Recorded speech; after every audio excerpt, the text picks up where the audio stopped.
want to talk about being transformed emotionally. Amen? Some of you contacted me over the week and you didn't get all of the scriptures from last week. And as opposed to me going back and reviewing that, I asked the secretaries if they would kindly make a handout, put it in the bulletin. I trust you have that handout from last week. That's all of the scriptures that I referenced on last week. But this week we want to talk about being transformed emotionally. You see, I can desire to serve the Lord. I can even will myself to serve the Lord. But unless my mind is stayed on Jesus, no matter how much I desire to serve the Lord, no matter how much I will myself to get closer to the Lord, unless I can place my mind on the Lord and get rid of the distractions of the day, I'm not going to be fit to come near the Lord. Thus, our scripture, Jesus says, peace I leave with you. My peace. Not just any old peace. He said, my peace. Not somebody else's peace. He said, my peace.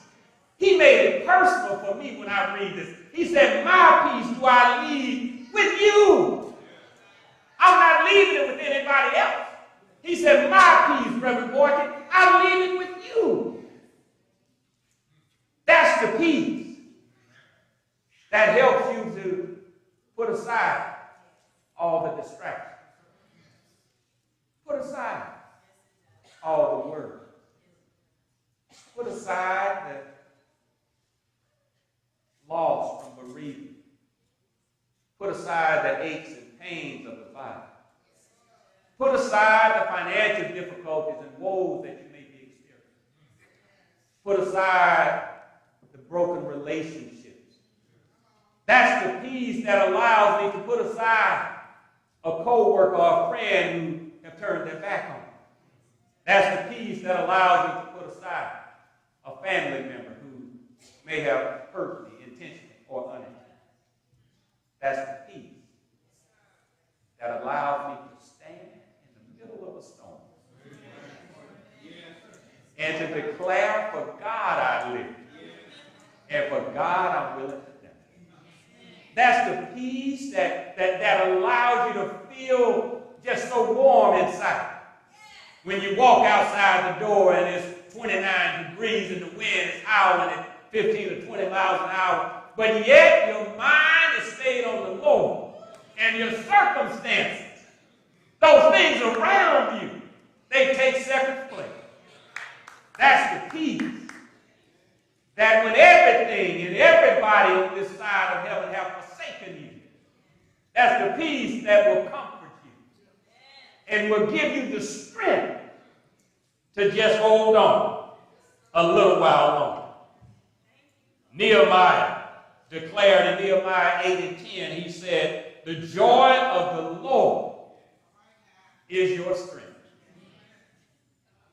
For when you have that joy, when you have the joy of the Lord residing in you, when you can experience the very joy of the Lord on the inside, all of the stuff on the outside really don't matter.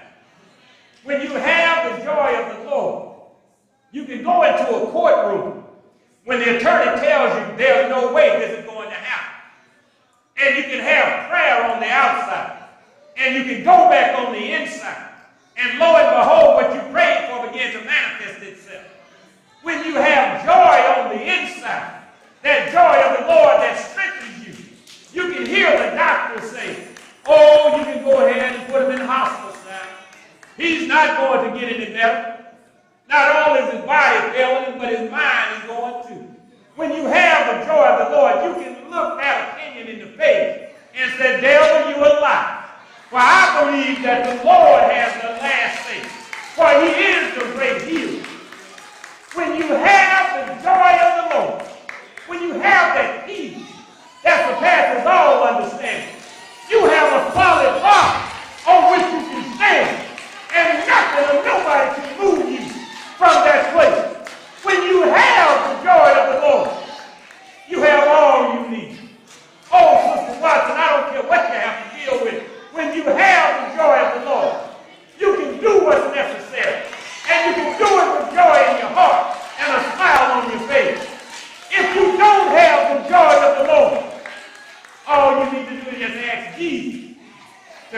into your life. Just open up the door and say, Lord, I just want you to come in. For the scripture tells us he stands and knocks at the door. He's willing to come in and to sup with you. All he wants to do is just know you want to open the door. Oh, what a mighty God we serve. When we talk about peace, when we talk about being stable emotionally, when we talk about removing the distractions of the day, I want to share with you three quick things. First of all, God's peace is a gift. God's peace is a gift. Do you understand that the very peace of God comes from the very point of salvation? Salvation is a gift. Not of works, lest any man should boast. It is the gift of God. And when you accept Christ into your life, that's the beginning of everlasting peace, being experienced on the inside. How does that old song go? Jesus on the inside, working on the outside, brought about us in my life.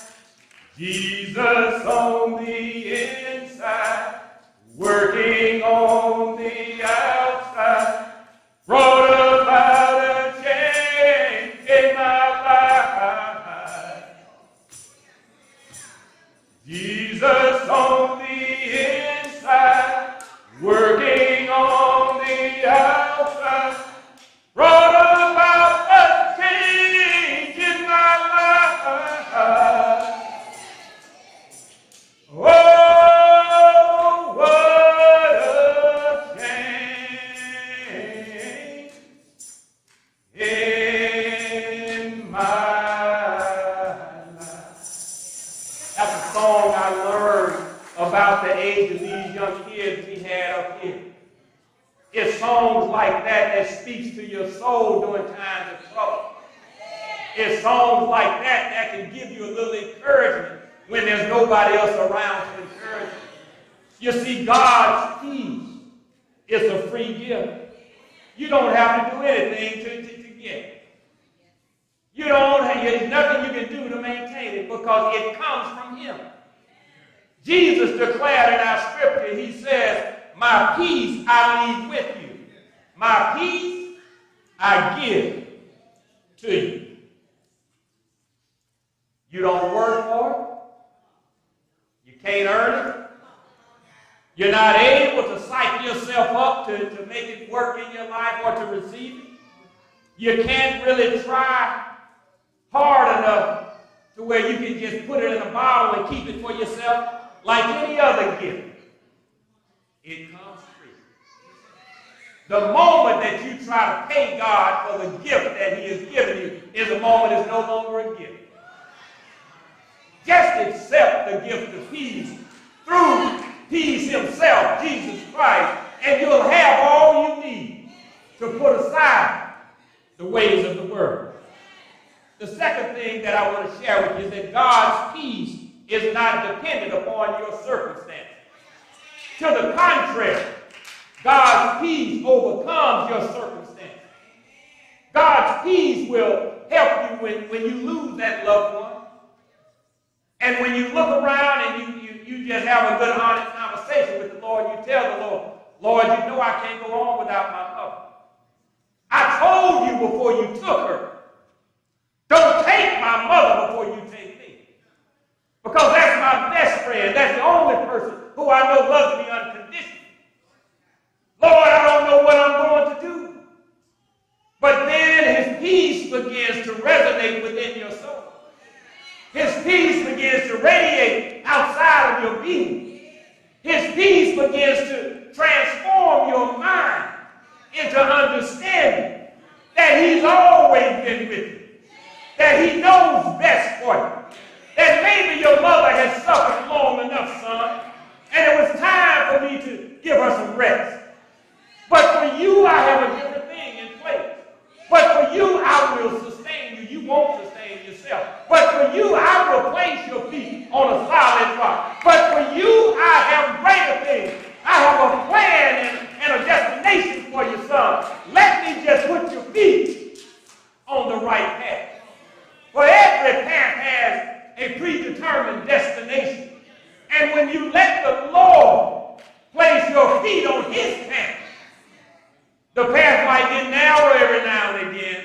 You might find yourself having to squeeze through some tight places. You may find yourself down in a valley one night, and the moon is bright, and you're in the middle of a dark place, but nonetheless, you can see above the mountains of despair and depression around you, and you can see that there is some light up above. But you just hold on to that peace, for your circumstances don't dictate the peace. The peace dictates to the circumstances. You may be without a job right now, but that don't mean that you're jobless. It just means that you're transitioning. The Lord is preparing you. The Lord never prepares you unless there's something on the back end for you to receive and to do. Don't despair. Don't give up. Don't give in. Just hold on to God's unchanging hand and understand He's greater than your circumstance. The third point I would like to make is simply this. God's peace means more than just being without conflict. Some of us think that the only way we can enjoy peace is if everything around us is in harmony. Your spouse, your children, your co-workers, your friends, everybody smiles at you, they hug you, they say nice things about you. Your money is good, your health is fine, your car is running okay, the house is heating and is cooling when it needs to. You even get to come into a big, beautiful edifice like we have here in morning, start to worship the Lord. In comfort, don't have to worry about raindrops falling on your head, wind blowing through the cracks in the floor, or anything of that nature. You just are able to enjoy the gifts of God. And there's no conflict whatsoever. But God's peace is not just the absence of conflict. You know what? God's peace sometimes invites conflict. Because to walk in God's peace means that you're not walking like the world. To walk in God's peace means that while the world is going that way, you're going this way. To walk in God's peace means that while some are standing and just looking, trying to see what they can see, you've already seen. And you're going on, pressing on toward higher ground. God's peace sometimes invites even conflict in our family. Because we have some who say, well, I don't want to worship the God you worship. That's what Mama told you. That's what Daddy told you. We have some that might say, well, you know what? I heard Oprah say there's many ways to get to heaven. And I think Oprah's right. There's some who may say, I'm just a little bit tired and I'm not going. Remember from last week, one of those people you need to avoid, one of the 5 you need to avoid? Avoid that lazy person. You stick around that lazy person too long, you're going to start to agree with them. What did we say last week? Even the best of people, when you surround yourself with bad company, can become corrupt. That's not John Whitfield. That's 1 Corinthians 15 and 11, I believe. It says, bad company corrupts even good morals. We need to make sure that we understand, 1, God's peace is a gift. 2, that is not contingent upon your circumstances. And 3, that it doesn't mean everything is going to be hunky-dory. But God's peace will give you what you need to stand strong even in the midst of a storm. Jesus understood that one day when he found himself being surrounded by righteous men, priests, and workers in the temple who came with their swords and lanterns and staves in hand. They came with their clubs, and their very intent was to do him harm. And even one that he loved, I'm talking about peace now, even one that he loved reached over and kissed him, the sign of betrayal. Be careful who you let reach out and kiss you, Everybody who kisses you ain't kissing you out of affection. Some people are kissing you out of betrayal. But even Jesus, in the midst of a storm, he stood and he held his peace. But Peter whipped out his sword. He cut off his ear. And Jesus said, "Whoa, son, what you doing? Back it up a minute." He said, let's get this right. He picks up the ear. He places it back on the servant of the high priest. And he mends his ear. And those people were so bent out of just hatred. They didn't even recognize the miracle that was performed in their midst. Even in the midst of knowing that he was on his way to be crucified, Jesus had peace. And he relayed that peace to his disciples. I've seen one in the midst of conflict and turmoil. Jesus gives us the best example. Even as he was being marched from judgment hall to judgment hall, he never spoke a mumbling word. He only responded by saying, "What say you?"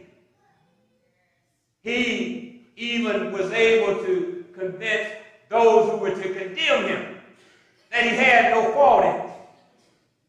And they turned to his disciples. They turned to the very people who declared to be followers of Jesus, to love the Lord.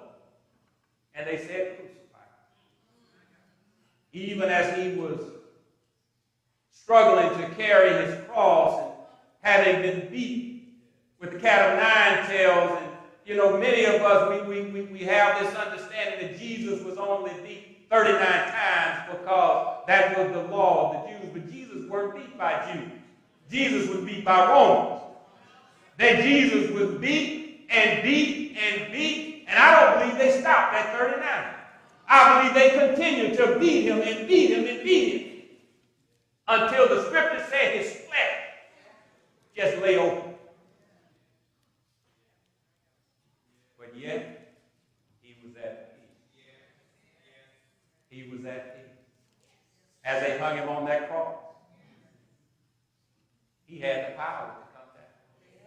At any time, he declared, "Cease." Everything, even the earth, would have stopped moving on its axis if he so willed. He was at peace because he knew what his duty and responsibility was to the Father. He knew what he had to do for you and I. For those of you who believe in Christ Jesus, those who have accepted him, you've got to find that peace. Because there are some things that God is calling you to do right now. You may be 75 or 80 years old and you think your season has passed. It's just beginning. You may be 7 or 8 years old and you think you don't have enough experience. Your season is just beginning. I'm telling you right now, you have to find that peace in order to find your season. You may be in the midst of transition yourself. In your personal life, in your walk with the Lord, even in your service in the church, you may be transitioning. But wherever God is leading you, why don't you just go there? Why don't you open your heart to receive the love that Jesus has for you? Why don't you just open your mind to receive the peace that Jesus has for you? Why don't you stay your mind on Jesus and watch all these other things go by the wayside? It's all right to be healthy and to be transformed in your physical being. It's all right to be transformed in your finances and in your relationship. But if you are not transformed in your mind, you're going to hinder the Spirit's ability to work his work in you. Why do I say that? Because Jesus tells us that the way we think. And do you understand when Solomon speaks of the heart, he's not speaking of this thing that pumps blood, Sister McQuaid. He's talking about this thing, this gray matter. That's the heart. The very intention of the soul is the mind. That's why Paul says, be careful what you meditate on. He said, meditate on those things that are pure. Meditate on those things that are true. Meditate on those things that are pleasing to God. Meditate on those things that are right. For to meditate on the things of the world is to open the door of temptation. We see this in Judas. Judas, because he got upset that the young lady came and put all of this expensive perfume, anointed Jesus' body with it. That was the very moment that he opened the door for Satan to enter into his heart. That was the moment. Why? Because he was the keeper of the treasure. He wasn't concerned about using that money for the poor. He was more concerned about fattening his back pocket. But when you just crack that door, Satan will come in. We need to find peace. We need to find peace with the Lord. And by doing so, we find peace